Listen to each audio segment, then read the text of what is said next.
I'm the guy that gets hung up with 1,000 wins, but I didn't play those wins, so I always feel beholden to the kids that played for me. There's a sense of pride in that place, directly related to my dad. Everybody kind of looks at him like a superhero. This is my 59th year. There's not many 30 or 40-year-olds that are that dedicated. He has been in this game as it's evolved. There comes to an end in every career. Pick and choose when. Chisholm, Minnesota was established in 1901, but in many ways, Bob McDonald helped put it on the map. Mr. McDonald is the institution that's been here for so long, and we're just proud of not just his wins, but all the people that he's touched. Like Taconite, he is a strong part of the identity of the Iron Range. This in-your-face stuff has come to an end, so we're going to have to trap all over the court. If you last long enough and are patient enough, something good like this happens, and it happened to me. A lot happens when you're around long enough to coach the fathers of players. My grandfather was a player for the Blue Streaks as well. Thank you, guys. Hey, good to see you. Good to see you, Tiger. His coaching career began in 1955. You know, I was 21. They were 18. The wins didn't come easy back then, and he still remembers his first one, but not because of a winning shot. We nearly had a great tragedy because one of the officials got excited, was going to blow his whistle and swallowed his plate. So they had to extricate that, otherwise the poor guy would have died. Then in 1961, McDonald returned to the place where he played in high school, becoming Chisholm's third head coach. 53 years later, the Blue Streaks are still on their third head coach.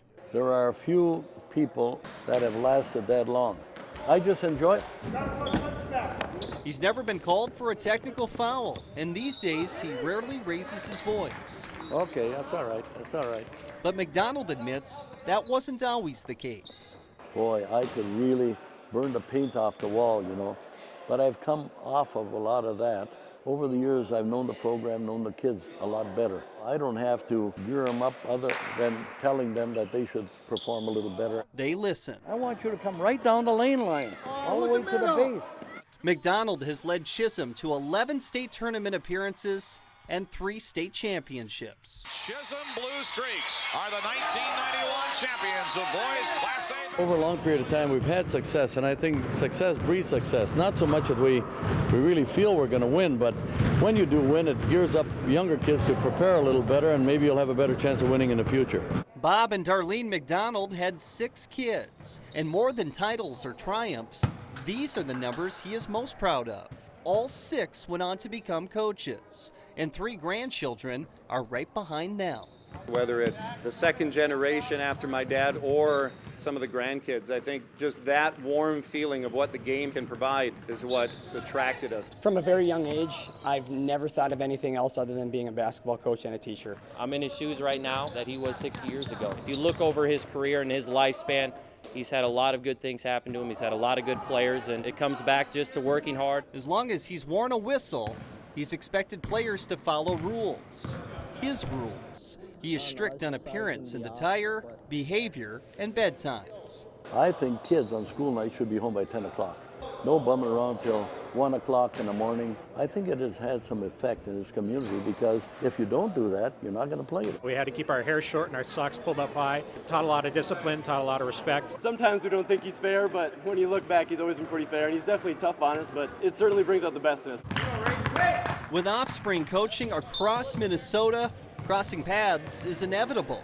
They're welcome to defeat me. I don't look at them as my sons. I look at them as opposing coaches. Son Joel is now the head coach of rival Hibbing. And before Christmas, he stood in the way of his dad's 999th win. With him nearing his 1,000th win, we don't want to necessarily get him any closer to that. It's going to be a battle. And it was. His father defeated son. And the day after Christmas, McDonald became just the 13th boys basketball coach in the nation to reach 1,000 wins. I guess it ranks just about even with my birth in 1933. That for me was a start. Afterwards, a moment for Darlene, his wife of 43 years, who passed away in 1997. I can picture Mom looking down on you, giving you another one of her many standing ovations as the final horn went off tonight. Win number 1,000 came 7 months after he was inducted into the State High School League Hall of Fame, and 1 month after announcing that this would be his final season. It comes a time when you have to feel you cannot fulfill the obligations of that coaching position by handling the program from preschool through high school.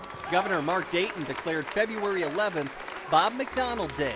In 59 years, he's built a resume unlike any others in Minnesota. Nobody wants to get old. It's a matter of longevity, really.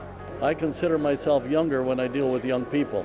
Whether it's the bond with his blood or the bond with his blue streaks, Bob McDonald is more than a coach. He's a true family man. I feel like they're my sons, really. And that, over the long haul, pays off for me in memory.